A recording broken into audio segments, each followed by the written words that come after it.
बात बिहार विधानसभा चुनाव की, बात सीमांचल इलाके की, जहां पर मुस्लिम वोट की लड़ाई तेज हो चुकी है। किशनगंज में कांग्रेस के सांसद, राज्यसभा सांसद इमरान प्रताप गढ़ी ने जवाब दिया है ओवैसी को और यह कहा है कि एक तरफ ओवैसी कांग्रेस उम्मीदवार के समर्थन में वोट मांग रहे हैं, वो जुबली हिल्स विधानसभा उपचुनाव की बात कर रहे हैं, तेलंगाना में हैदराबाद से लगता हुआ इलाका है। दूसरी तरफ यहां आकर कांग्रेस को वो गाली दे रहे हैं। बिहार के सीमांचल में मुस्लिम वोटों की लड़ाई अब तेज है, क्योंकि सेकंड फेज में सीमांचल में वोटिंग होनी है। किशनगंज में बोले कांग्रेस के सांसद इमरान प्रताप गढ़ी, ओवैसी तेलंगाना में कांग्रेस के लिए दरी बिछा रहे हैं और कांग्रेस प्रत्याशी के समर्थन में वोट मांग रहे हैं। लेकिन यहां सीमांचल में आकर दूसरी तरफ ओवैसी कांग्रेस को गालियां देते हैं।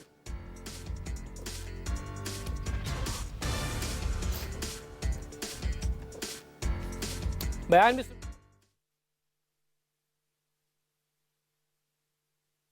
कि जो कांग्रेस को वोट देगा वो दरी बिछा रहा है, यही कह रहे हैं ना, गाली दे रहे हैं ना। जी। तो मैं आपको एक बात बताता हूँ, 11 तारीख को यहाँ वोटिंग है ना। इसी 11 तारीख को जहाँ से वो आए हैं, हैदराबाद तेलंगाना, घर से 1 किलोमीटर की दूरी पर एक विधानसभा है जुबली हिल्स। एक सीट पर 11 तारीख को वहां भी वोटिंग है। वहां से कांग्रेस का कैंडिडेट है नवीन यादव। उसके लिए यही मोहतरम घर घर जाकर के वोट मांग रहे हैं। मतलब तुम वहां कांग्रेस के लिए वोट मांगो तो तुम बहुत बड़े हिकमती और बहुत बड़े सियासती, और बहादुरगंज के लोग कांग्रेस को वोट देते तो फिरौन। भैया ऐसी सियासत तो सीमांचल में नहीं चलेगी। आप दरी बिछाओ हुकूमत की, चूंकि कांग्रेस की हुकूमत है तो आप बहुत बड़े हिकमत वाले आदमी, और बहादुरगंज के प्रोफेसर मुसव्विर आलम साहब, डॉक्टर जावेद साहब, अंजार भाई महागठबंधन की सरकार बनाने के लिए एक एक वोट को एकजुट करें, तो ये दरी बिछाने वाले लोग हो गए। ये गाली नहीं है तो और क्या है। तो सीमांचल में बहुत सी सीटें ऐसी हैं जो मुस्लिम बाहुल्य हैं। अब कैसे ओवैसी टारगेट पर हैं, दो तस्वीरें आपको दिखाते हैं कि कैसे हैदराबाद की जो जुबली हिल्स विधानसभा है, जहां पर उपचुनाव होना है, वहां पर कांग्रेस उम्मीदवार के पक्ष में प्रचार करने के लिए एआईएमआईएम के प्रमुख ओवैसी पहुंचे हुए। पहली तस्वीर आपके सामने, जहां पर कांग्रेस के उम्मीदवार नवीन यादव, उनके पक्ष में असदुद्दीन ओवैसी प्रचार कर रहे हैं। वहां भी 11 तारीख को बाय इलेक्शन है और इसकी वोटिंग है।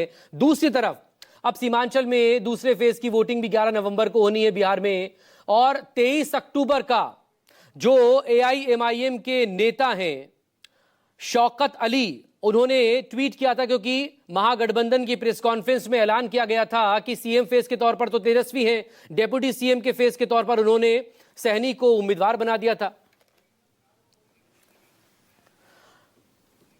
तो अब सबका फोकस दरअसल सीमांचल पर टिका हुआ है, और इसी सीमांचल को लेकर हम बात करें तो ओवैसी पर समाजवादी पार्टी के सांसद अफजाल अंसारी, उन्होंने भी हमला बोला।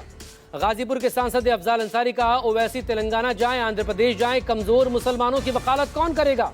ओवैसी कहते हैं कि तेजस्वी यादव सीमांचल छोड़ दें, ओवैसी तेलंगाना जाएं, आंध्र प्रदेश जाएं। बड़ा उनका यह बयान भी वायरल हो रहा है, क्योंकि समाजवादी पार्टी भी महागठबंधन के पक्ष में वहां पर चुनाव प्रचार कर रही है। तो हम कहें कि अब हिंदुस्तान भर का मुसलमान हमें वोट दे। जहां कमजोर मुसलमान है उनकी वकालत कौन करेगा। आप कहते हो कि तेजस्वी हमके कुल छोड़ के सीमांचल काहे, वहां जहां ढेर ढेर मुसलमान बड़ा कुल हमारे काहे। भैया क्या होगा, तुम क्यों दे तुमको। तुम तेलंगाना जाओ, तुम आंध्र प्रदेश जाओ। करेंगे इस वक्त सीमांचल का ही किशनगंज से मेरे वरिष्ठ सहयोगी संजीव त्रिवेदी हमारे साथ जुड़ गए। संजीव, पूरा फोकस सीमांचल पर है, क्योंकि सीमांचल में 2020 विधानसभा चुनाव में ओवैसी ने खेल बिगाड़ा था महागठबंधन का, 5 सीटें जीत कर ले गए, बाकी पर उसकी हार की वजह बने। और अब फोकस इमरान प्रताप गढ़ी हमलावर है ओवैसी पर। अफजाल अंसारी का वीडियो भी हमने देखा, कैराना की सांसद युवा वो भी वहां पर पहुंची थी, वो भी समाजवादी पार्टी के सांसद हैं और वो भी हमलावर थी ओवैसी पर। तो सीमांचल को लेकर क्या माहौल इस वक्त वहां पर गर्म है।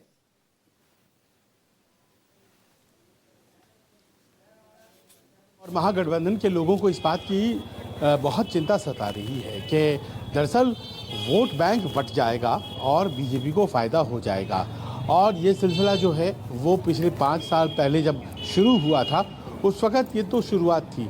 अब तो यहाँ पर अगर आप लोगों से बात करें तो आपको opinion down the middle divided है। लोग बाग बहुत ही शिद्दत से असदुद्दीन ओवैसी, उनकी पार्टी, उनकी आइडियोलॉजी, उनके एम्बिशंस को शेयर करते हैं और ये कहते हैं कि 70 साल में आरजेडी और कांग्रेस ने ऐसा क्या कर लिया कि हम उनके साथ चिपके रहें। उधर कांग्रेस के भी समर्थक हैं जो ये कहते हैं कि बांट देंगे वोट, तकसीम कर देंगे और इससे क्या होगा कि भारतीय जनता पार्टी जीत जाएगी। यही काम है ओवैसी का। ओवैसी एक फैक्टर बन चुके हैं सीमांचल में। इस सच्चाई को आपको मानना पड़ेगा कि यहाँ पर मुद्दे कम हैं, यहाँ पर बाकी जगहों की तरह उन मुद्दों को वैल्यू नहीं दी जा रही है। मुद्दे कम शायद कहना गलत होगा, लेकिन उन मुद्दों को वैल्यू नहीं दी जा रही है। और अगर वैल्यू किसी बात को दी जा रही है तो ओवैसी के समर्थन में कौन है, ओवैसी के खिलाफ कौन है। इकरा हसन आई थी, जैसा कि आपने बताया, उन्होंने किशनगंज की एक सभा में कहा कि वोट तो बांट देंगे वो, फिर आप सरकार किसके साथ बनाएंगे, वो किसके साथ बनाएंगे। आपने सुना किस तरह से अफजाल अंसारी कह रहे हैं, वो कह रहे हैं कि ये वो उन जगहों पर क्यों नहीं जाते हैं जहाँ पर बहुत कम है आबादी मुसलमानों की, वहाँ क्यों नहीं लड़ते हैं। लेकिन यहाँ पर इस वक्त जब मैं लोगों से बात करता हूँ तो लोग ये कहते हैं कि देखिए साहब, ऐसा है कि हम अब नहीं मानेंगे, अपनी पार्टी हमें बनानी है और हम अगर अपनी पार्टी बनाते बनाते नुकसान भी झेल लेंगे तो वो भी हमें स्वीकार है। मकसूद संजीव, लेकिन सवाल इसी को लेकर ओवैसी के ऊपर क्या सब कुछ टिका हुआ है और इसीलिए ओवैसी टारगेट पर भी है। दूसरी बात, जन सुराज कहां खड़ी है उस पर भी थोड़ा सा एक रिएक्शन जरूर दीजिएगा। लेकिन ओवैसी फैक्टर कितना अहम है महागठबंधन के लिए, क्योंकि वोट का बिखराव सबसे ज्यादा ओवैसी से होने का डर है और यही वजह है कि इमरान प्रतापगढ़ी लगातार एक्टिव हैं, बाकी और जो मुस्लिम नेता हैं या सांसद हैं वो लगातार महागठबंधन के पक्ष में वहां पर पहुंच रहे हैं। देखिए, इमरान प्रतापगढ़ी, इकरा हसन, इन सबको उतारा गया है और इसीलिए उतारा गया है कि ओवैसी फैक्टर जैसा आप कह रहे हैं बहुत ही स्ट्रॉन्ग फैक्टर है और अगर उसे काउंटर नहीं किया गया तो लोगों में जो है वो कहीं ऐसा ना हो कि महागठबंधन को भारी पड़ जाए, लिहाजा उन्हें उतारा गया है। वो प्रचार करके गए हैं, इकरा प्रचार करके गई हैं, लेकिन अब सवाल यहाँ पर ये उठता है कि लोगों को 5 से 7 साल पहले ये बात समझा चुके ओवैसी कि तुम्हारी अपनी पार्टी नहीं है, इसीलिए तुम्हारी वक़्त नहीं है, तुम्हारी वजूद नहीं है, तुम्हारा सम्मान नहीं है।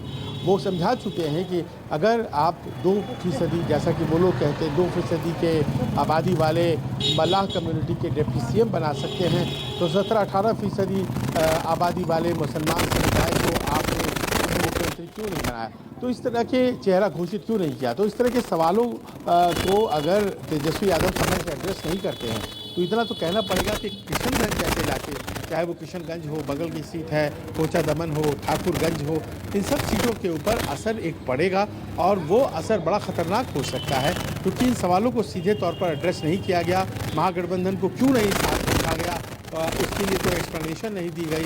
तो ऐसे में लग ये रहा है कि इन सब चीज़ों से आहत हैं यहाँ के लोग, खासतौर पर यहाँ के युवा, और वो अगर कांग्रेस को वोट मिलेगा तो ओवैसी को भी किशनगंज में वोट मिलेगा। बहुत शुक्रिया आपका संजीव, तमाम डिटेल के लिए। सबके बीच